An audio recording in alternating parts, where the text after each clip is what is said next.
Video का thumbnail देख के आप समझ ही चुके होंगे कि आज के वीडियो में मैं आपको क्या बताने वाला हूं। जी हां, मैं बिल्कुल आपको यही बताने वाला हूं कि भारतीय दंड संहिता की धारा 494 जो यदि आप शादीशुदा है और अपने साथी के जीवन काल में ही बिना उससे डाइवोर्स लिए दूसरा विवाह कर लेते हैं तो ये बाइगेमी कही जाती है और इसके लिए आपके ऊपर भारतीय दंड संहिता की धारा 494 लगती है। तो मैं आपको यही चीज़ें बताने वाला हूं कि जो भारतीय दंड संहिता की धारा 494 होती है उसमें पुलिस आपके ऊपर एफआईआर नहीं कर सकती। यही चीज़ें मैं आपको डिटेल में बताऊंगा और ये भी बताऊंगा कि किस सेक्शन में ये प्रोविज़न है कि पुलिस आपके ऊपर भारतीय दंड संहिता की धारा 494 में एफआईआर नहीं कर सकती है अगर आप बिना डाइवोर्स लिए अपने साथी के जीवन काल में दूसरा विवाह कर लेते हैं तो भी। तो नमस्कार मित्रों, मेरा नाम है आदित्य, आप देख रहे हैं एडवोकेट आदित्य यूट्यूब चैनल। तो चलिए वीडियो को शुरू करते हैं। जो विवाह से संबंधित अपराध होती हैं उसके लिए सीआरपीसी में एक स्पेशली प्रोविजन किया गया है। सीआरपीसी की धारा 198 में वैवाहिक संबंधित अपराधों के लिए प्रोविजन किया गया है और सीआरपीसी की धारा 198 में ही ऐसा प्रोविजन किया गया है कि यदि आप अपने साथी के जीवन काल में बिना उससे डाइवोर्स लिए दूसरा विवाह कर लेते हैं तो ऐसे में पुलिस आपके ऊपर एफआईआर क्यों नहीं कर सकती है। तो सबसे पहले मैं आपको सीआरपीसी की धारा 198 के बारे में बता देता हूं, क्या लिखा है इसमें वो सारी चीज़ें बता देता हूं। उसके बाद मैं इसे एक्सप्लेन करके बता दूंगा कि पुलिस ऐसे मामलों में आपके ऊपर एफआईआर क्यों नहीं कर सकती है। भारतीय दंड संहिता की धारा 198 के अनुसार विवाह के विरुद्ध अपराधों के लिए अभियोजन का प्रावधान इस धारा में किया गया है। कोई न्यायालय भारतीय दंड संहिता के अध्याय 20 के अधीन दंडनीय अपराध का संज्ञान ऐसे अपराध से व्यथित किसी व्यक्ति द्वारा किए गए परिवाद पर ही करेगा, अन्यथा नहीं। यहाँ पे जैसा आपने देखा अध्याय 20, तो अब मैं आपको बताता हूँ भारतीय दंड संहिता यानी आईपीसी के अध्याय 20 में कौन कौन सी धाराएं आती हैं। धारा 493, धारा 494, धारा 495, धारा 496, धारा 497, धारा 498।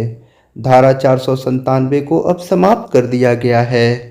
ये 6 धाराएं भारतीय दंड संहिता यानी आईपीसी की अध्याय 20 में आती हैं, लेकिन अभी वर्तमान में सिर्फ 5 धाराएं बची हैं। भारतीय दंड संहिता यानी आईपीसी की धारा 497 को अब समाप्त कर दिया गया है। अगर हम भारतीय दंड प्रक्रिया संहिता की धारा 198 को देखते हैं तो यहाँ पे स्पष्ट रूप से लिखा है कि न्यायालय भारतीय दंड संहिता के अध्याय 20 के अधीन जो भी अपराध बताए गए हैं उनका संज्ञान तभी लेगा जब व्यथित यानी जो पीड़ित व्यक्ति है वो परिवाद करेगा, अन्यथा न्यायालय संज्ञान नहीं लेगा। किसी भी मामले पर न्यायालय संज्ञान 2 तरीकों से लेता है। पहला होता है एफआईआर यानी फर्स्ट इंफॉर्मेशन रिपोर्ट और दूसरा होता है परिवाद। तो सीआरपीसी सेक्शन 198 हमें स्पष्ट रूप से बता रहा है कि भारतीय दंड संहिता यानी आईपीसी की धारा 493, 494, 495, 496, 497 और 498 पे न्यायालय सिर्फ संज्ञान परिवाद के माध्यम से ही लेगा, एफआईआर के माध्यम से नहीं लेगा। तो यहाँ से यह चीज़ स्पष्ट हो जा रही है कि इन मामलों में यानी इन अपराधों में पुलिस एफआईआर नहीं लिखेगी, सिर्फ न्यायालय में परिवाद के माध्यम से ही जो पीड़ित व्यक्ति है वो अपना मामला दर्ज करा सकेगा और न्यायालय तभी इन मामलों में संज्ञान लेगा।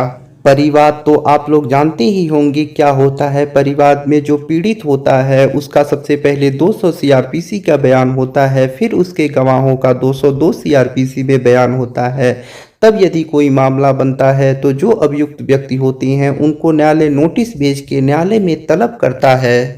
तो शायद अब आप समझ चुके होंगे कि सीआरपीसी की धारा 198 में ऐसा प्रोविजन है कि अगर आप बिना डाइवोर्स लिए दूसरा विवाह कर लेते हैं अपने साथी के जीवन काल में ही तो पुलिस आप पे एफआईआर नहीं लिख सकती है, सिर्फ आपके ऊपर परिवाद यानी कंप्लेंट केस दर्ज कराया जा सकता है। यानी हमारे कानून में ऐसा प्रोविजन है कि भारतीय दंड संहिता की धारा 494 के लिए सिर्फ कंप्लेंट ही केस दर्ज होगा यानी परिवाद ही दर्ज होगा, इसमें एफआईआर दर्ज नहीं होगा। तो कोई पति है और वो बिना अपनी पत्नी से डाइवोर्स लिए उसके जीवन काल में ही दूसरा विवाह कर लेता है, तो ऐसे में पत्नी सिर्फ कंप्लेंट केस ही दर्ज करा सकती है। पत्नी अगर एफआईआर दर्ज कराने जाती है तो पुलिस उसके एफआईआर को नहीं लिखेगी, क्योंकि ऐसे मामलों में कोर्ट संज्ञान नहीं लेगा। सिर्फ कंप्लेंट केस के ही माध्यम से पत्नी अपने पति के ऊपर भारतीय दंड संहिता की धारा 494 लगवा सकती है।